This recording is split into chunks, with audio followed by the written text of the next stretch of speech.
আসসালামু আলাইকুম সম্মানিত ভিউয়ার্স বন্ধুরা সবাই কেমন আছেন আশা করি সবাই ভালো আছেন বন্ধুরা আজকে আমার ছাদ বাগানের হাঁস মুরগি এবং কবুতর নিয়ে আমার ভিডিওটা থাকছে আমার হাঁস মুরগি এবং কবুতরদের দুই জায়গায় ওদের ঘর ছিল দুই পাশে তো হাঁস মুরগির ঘরটা একটু বড় এই পাশের ঘরটা যেখানে কবুতর থাকতো তো এদেরকে একটুখানি বদলা বদলি করে দিচ্ছি আর হাঁস মুরগির জন্য কিছুদিন আগে একটা মিস্ত্রি দিয়ে কাঠ দিয়ে একটা ঘর বানিয়ে নিয়েছি সেই ঘরটা তাদের আজকে সেট আপ করে দিচ্ছি তো চলুন দেখি আমরা কিভাবে কাজ করছি শুরু থেকে দেখা যাক এখানে হাঁস মুরগিগুলো থাকতো তো এদের ঘরটা এখান থেকে সরিয়ে নিয়েছি আর এখানে কবুতর দিব তো সেজন্য উপরে বেশ কয়েকটা বাঁশ বেঁধে দিয়েছি কবুতররা যেহেতু উড়ে এবং উপরে থাকতে ভালোবাসে সেজন্য উপরে বেশ কয়েকটা বাঁশ বেঁধেছি যেন বাঁশের উপর ওরা বসে বিশ্রাম নিতে পারে বন্ধুরা আজকেও কিন্তু আমি অনেকগুলো নাগামরিচ সংগ্রহ করেছি আসলে প্রতিদিনই কিছু না কিছু নাগামরিচ সংগ্রহ হচ্ছে কারণ হচ্ছে আমার বেশ 4-5টা গাছ আছে মরিচ গাছের তো একটার পর একটা মরিচ গাছ থেকে মরিচ আমি সংগ্রহ করছি এবং সবাইকে নিয়ে আত্মীয়স্বজনদের সবার সাথে ভাগাভাগি করে খেয়ে নিচ্ছি বন্ধুরা দেখেন এখানে যে কবুতরের ঘরটা এদের ঘরটা আমি ওই পাশে নিয়ে যাব এবং মুরগির যে নতুন ঘরটা বানিয়েছি সেই ঘরটা এখানে এনে দেব তাহলে হাঁস মুরগির জন্য এখানে একটু চলাচল করতে সুবিধা হবে যেহেতু এটা একটুখানি চওড়া স্কোয়ার এই যে সেই ঘরটা যেটা বানিয়েছি কাঠটা শুকানোর পরে এখানে একটু লাল রং করে দিলাম আর ভিতরটা দেখতে পাচ্ছেন অনেকখানি চওড়া এবং বাইরের যে অংশটা সেটা আমি নেট দিয়ে দিয়েছি যেন আলো বাতাস খুব সহজেই প্রবেশ করতে পারে খোলামেলা থাকে তো এখানে দেখেন এই ঘরটাতে একটু বৃষ্টি হলে পানি জমে যায় তো যার কারণে যেহেতু মুরগি হাঁস মুরগি ওরা একটু ভিজে যায় ওর জন্যই আসলে সরিয়ে দিচ্ছে ওদের ঘরটা আর যেহেতু কবুতর ওরা তো এখানে পানি জমলে কোনো সমস্যা হবে না ওরা উপরের দিকে বাসে উঠে বসে থাকবে আর যেহেতু এটা বারান্দা বেশ একটু লম্বা ওদের উঠতেও সুবিধা হবে তো মিস্ত্রি ডেকে কাঠ কিনে আমি বেশ মানে সুবিধা করে যেন নিচের যে জায়গাটা একটু বড় করেছেন হাঁস থাকার জন্য আর উপরের অংশটাতে যেন মুরগি ডিম পাড়তে পারে ওই জন্য খোপ খোপ করে আলাদা আলাদা করে ঘর করে দিয়েছে কারণ মুরগিরা আলাদা আলাদা ঘরে থাকতে ডিম পাড়তে পছন্দ করে প্রত্যেকটা ঘরেই আলাদা করে আমি বাটি দিয়ে দিয়েছি মাটির হাঁড়ি দিয়েছি যেন সেখানে বসে ওরা কমফোর্টেবল মানে পছন্দ করে ডিম পাড়তে আলাদা আলাদাভাবে দেখেন ঘরগুলো আমার তো মনে হয় আমার হাঁস মুরগিরা পছন্দই করবে আপনাদের কেমন লাগলো এই ঘরটা একটু কমেন্টে জানিয়ে দেবেন বন্ধুরা আমার ভিডিওগুলো যদি আপনাদের ভালো লেগে থাকে তাহলে প্লিজ লাইক কমেন্ট এবং শেয়ার করে দিবেন বন্ধুদের মাঝে সাবস্ক্রাইব করে পাশে থেকে যাবেন এবং সাথে থাকা বেল আইকনটি টিপে দিবেন যেন নতুন ভিডিও আসার সাথে সাথে তার নোটিফিকেশান আপনাদের সবার আগে পৌঁছে যায় সবার কাছে বন্ধুরা এই যে দেখতে পাচ্ছেন ঘরটা কিন্তু এখানে নিয়ে আসা হয়েছে মুরগিগুলোকে এখানে খাবার দিয়েছি ওরা আসতে চাচ্ছিল না আর বিশেষ করে কবুতরগুলোকে নিতে অনেকখানি কষ্ট হয়েছে কারণ ওরা কোনোভাবেই এই ঘর দখল ছাড়তে চাচ্ছিল না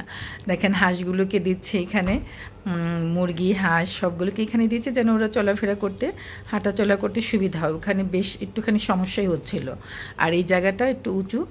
আমার ছাদের এই কর্নারটা যার কারণে এখানে বৃষ্টি হলো পানিটা এসে জমে না এবং বৃষ্টি যেন না আসে সেজন্য চারপাশে আমি পলিথিন দিয়ে বা তেরপল দিয়ে আমি কিন্তু বেঁধে দিয়েছি আবার টিন দিয়েও বেঁধে ঢেকে দিয়েছি যেন ওদের ঘরগুলো ভিজে না যায় আসলে মুরগির ঘর বাড়িগুলো একটু সুন্দর শুকনো থাকলে ওরা সুস্থ থাকে বন্ধুরা দেখেন আমার ছাদ বাগানে বিলেতি ধনেপাতা এগুলো বাজার থেকে কিনে যে ধনেপাতা আনি তার গোড়াগুলো রোপণ করে দিয়েছি দেখেন গাছ হয়ে বীজও হয়ে গেছে এবং ছাদ বাগানের এই পাতাগুলো বেশ মানে সুগন্ধ আছে তরকারিতে দিলে দু একটা পাতা দিলে কিন্তু বেশ ভালো লাগে আপনিও এই গোড়া এইভাবে রোপণ করে দিলে আপনার টবে গাছের যে কোনো গাছের টবের মাটিতে তাহলে কিন্তু খুব সহজে অনায়াসে যেগুলো শিকড় যেহেতু খুব বেশি ভিতরে যায় না সাথী ফসল হিসেবে কিন্তু যে কোনো গাছের সাথে টবে আপনারা রাখতে পারেন আমি এইভাবেই রাখি আমার এই বিলেতি ধনেপাতাটা আমার ভীষণ ভালো লাগে তারপরও যেহেতু এখন শীত চলে আসছে সেপ্টেম্বর মাস চলছে আমি কিন্তু ধনে বীজও রোপণ করে দিয়েছি দেশি যে ধনেপাতা হবে সেটা যেন দ্রুত এসে যায় আর এখন তো মর্নিং গ্লোরি সিজন প্রতিদিনই এরা ঝাঁকে ঝাঁকি ফুল ফুটে আর এই যে আকাশে নীল রঙের রঙের যে মর্নিং গ্লোরি, এটা আমার বেশ ভালো, বেশ অনেক কয়টা কালার ছিল আমার, পার্পেল কালার, তারপর হলুদ, তারপর হচ্ছে ভুলেই গেলাম, মনে হয় বেশ কয়েকটা কালার ছিল আমার মর্নিং গ্লোরি। বন্ধুরা এই যে শাক পাতা দেখতে পাচ্ছেন, এটা হচ্ছে মিষ্টি আলু শাক। মিষ্টি আলু শাক কিন্তু পুষ্টিতে অনন্য, অনেক পুষ্টিগুণ সমৃদ্ধ এই মিষ্টি আলু শাক আমাদের স্বাস্থ্যের জন্য। আমরা কিন্তু এটা ছাদ বাগানে একবার যদি রোপণ করে দিই তাহলে কিন্তু সারা বছর আমরা বিনা পরিশ্রমে, বিনা খাটুনিতে, শুধু মাঝে মাঝে 15 দিন পর পর একটু লিকুইড সার দিলেই হয়ে যায়, কম্পোস্টই যেটাকে বলে, সেটা দিলেই কিন্তু আমরা এই শাক, পুঁই শাক, আলু শাক, তারপর থানকুনি পাতা, তেলাকুচা পাতা, তারপর হচ্ছে কচু শাক, তারপর এই ধরনের সবগুলো শাকই কিন্তু আমরা খুব সহজেই খেতে পারি ছাদ বাগান থেকে। দেখেন আম, এটা অবশিষ্ট দুটো আম একদম ছোট্ট হয়ে গেছে, এগুলো কেটে ফেলা দরকার ছিল, কিন্তু আমি কাটি নাই, যার কারণে একটা আম কিন্তু পচে নষ্ট হয়ে গেছে। কিছু পাতা তুলে নিচ্ছে, আজকে এই শাক পাতা দিয়ে রান্নাবান্না হবে চিংড়ি মাছ দিয়ে। চিংড়ি মাছ দিয়ে আসলে পাঁচমিশালি শাক রান্না করলে বাচ্চারাও খেতে পছন্দ করে, তা না হলে কিন্তু শাকটা বাচ্চারা কিন্তু সহজে খেতে চায় না। আর আমাদের সুস্বাস্থ্যের জন্য শাক কিন্তু সপ্তাহে 5 দিনই রাখা উচিত, যেহেতু ফাইবার সমৃদ্ধ থাকে শাকগুলো, সব ধরনের শাকই কিন্তু ফাইবার থাকে, তো এগুলো কিন্তু আমাদের স্বাস্থ্যের জন্য অনেক অনেক ভালো। আসুন ছাদ বাগান থেকে যে কয়েকটা শাক পাতা তুলে নিয়ে আসছি সেগুলো একটু কেটে ধুয়ে পরিষ্কার পরিচ্ছন্ন করে নিই। তারপর হচ্ছে দেখেন থানকুনি পাতা, তেলাকুচা পাতা, তারপর হচ্ছে চাল কুমড়া পাতা, তারপর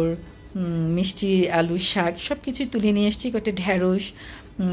তারপর যা যা পেয়েছি সবই এনেছি, সবই কিন্তু এখন রান্নার চুলায় বসিয়ে দিব, এবং দুপুরে কিন্তু এগুলো রান্না খাওয়া হয়ে গেছে। একটু চিংড়ি মাছ ছিটিয়ে দিয়েছি, তাতেই কিন্তু অনেক অনেক মজা হয়েছে, এবং সেগুলো কিন্তু বাচ্চারা খুব সহজে খেয়ে নিয়েছে। বন্ধুরা এই ছিল আমার আজকের ভিডিও।